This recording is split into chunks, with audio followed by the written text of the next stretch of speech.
So, Michael, we're here at your dad's pub. You spend a lot of time practicing here. Is this the sort of environment that you grew up playing in? Yeah, before this we had another one not far from here, and that's where I first started. And yeah, my dad used to play local teams, and before we had the other pub as well, my uncle and auntie had it as well. So my dad used to play for their team, even though he took over it then. And it's the same here, play for the local teams, just get out when I can. But then PDC don't allow that much because you're never at home. But growing up, this was a 7-day-a-week job, just being here straight after school. Pub opens up at 7 o'clock and I was here 7 till 11. Sit in the office then before mum and dad went home, and then, yeah, just get on with things. And I guess that was such a significant part of your childhood.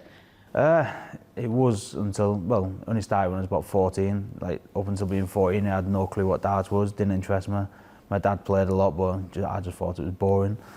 One day, went to school on my bike, being an idiot, fell off it, broke my hip. And then, yeah, that's where it started. Just I had nothing else to do, so I just sat on the stairs, watched my dad practice in the back room. Like, can I have a go? Yeah, went from there, 180 after about 3 weeks. And then I just started to fall in love with the game because it wasn't hard, but it wasn't easy either. It just felt like it was a natural thing to do. And the love for it just kept on going and going. And more hours went into the day through practicing. School started going downhill. College did then after that. Yeah, just had one goal, and that was just to make it in the sport. So what were your interests prior to breaking your hip? I used to play rugby at school. Never played for a team out of school. Well, just like watching any sport and playing any sport, and then yeah, got into darts, started to become a bit lazier. Not playing rugby anymore because my body wouldn't allow it, and yeah, it was weird. Only for a stupid accident that shouldn't have happened because I was being an idiot. I wouldn't have been sat here now as world champion. And bursting onto the scene as quite a young teenager, when you look back at those times now in your early years in the PDC, do you think you were ready for everything that followed? I wasn't ready for the first Premier League.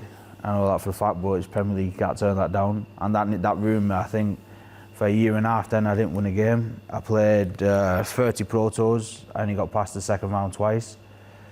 And I only just scraped through that one. I finished 64th. I think the TVs, I don't think I was much ready for. But just like, again, you're playing to qualify for it. I think it was until I was 23, 24, because I won my first Pro Tour at 19. 24 was when, well, 23 she got pregnant, and then 24 we had Junior.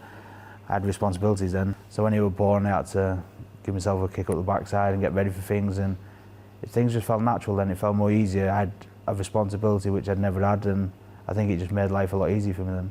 And you are such a humble player, you never lose sight of where you've come from, but what aspects do you feel have changed from those early days? Especially coming on the scene, I think 18 when I was first here, so I've been here 14 years now. So it's not like a burst on, I've been here a long time, but I just think I'm still a hothead as well, but I can keep that calm, I keep it under wraps now. I'm more respectful, where I was a little, I don't want to swear, but you know what I mean? Yeah, I wasn't the nicest of people. So I think I've got getting older, a bit wiser, and if you play well, you play well. If you play bad, you play bad, no one's died, and that's my attitude now. And for those who don't know, because it is quite a fantastic story, just tell us how you got the Bully Boy nickname.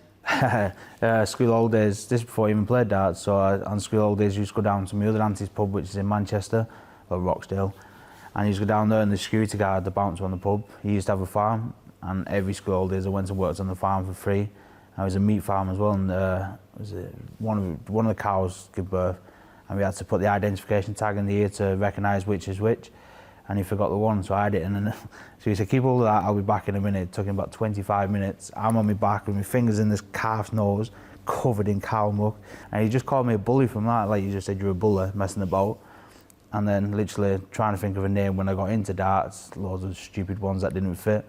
And then I just remember being a kid working on the farm, and it was like, no, what, buller, it'd sound good. And then made a Twitter handle, and I would just put Bully Boy 180, and then the boy come into it then.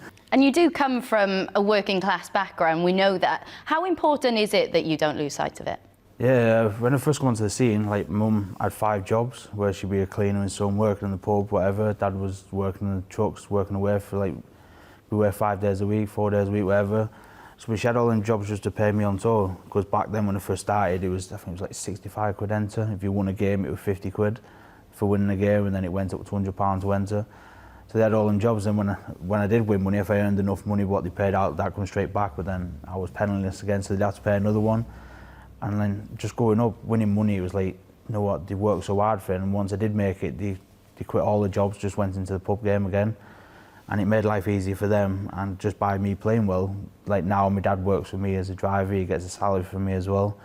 Mum works as a pub, and it's just a lot easier. That's why I've never lost sight of it, because we had to work for everything. We wasn't gifted. Me, my brother and my sister, we all had to fight for everything we've got. And that mentality of having to work hard for what you've got, how much do you make sure you instill that in your children as well? Yeah, my kids are not the best at it yet, they're still young, but they know, like Junior playing rugby now, he gets paid like for me on a contract from rugby. So if he scores, he gets a £5. If he tackled, it's £1 a tackle, man of the match, he gets a £10. I'm trying to instill a winning mentality into his head. And if he wins, it shows you get rewards for it as well. And if they want money, they work for it. They go and clean the chicken shed out, they go and play well at rugby or football. And that's the only way they do it. And you've got to learn that it's not going to be given to you on a plate. You've got to work hard for what you want. And I guess they're principles that are shared with Shot as well, from the conversations we've both had with them. That's something that they're very keen to put forward as well. Yeah, I tried to make a family dart where it fits my style of play, but it's also fits like the struggling parents out there. If the kids want to play, it's not going to be a stupid amount of money to buy it. I wanted a set of darts when I was younger. It was like £100 for a set for rhenium darts. And we got, I think it was like a £12 Red Dragon dart, which was 28 grand, and I didn't know how to throw it or what to do. So I just wanted to go back to being my child trying to play again, and that's what we've come up with now. And it is important to you, isn't it, to give something back to the community? Yeah, I've always done it with the autism shirt you see when I play in them, and we go out with sponsored teams, like my kids' teams as well, rugby team, football team. This is the town I'm from. We're all for each other. It's not just you and then that's it. Like everyone in town supports you. We all support the rugby, the football, the whatever we've got here. And like now I'll put me, Chizzy, Bunty, we've all put the darts on the map here, and it's time to get big now, so we've got to put back into the youth now, into the kids, and hopefully get bigger and better people now.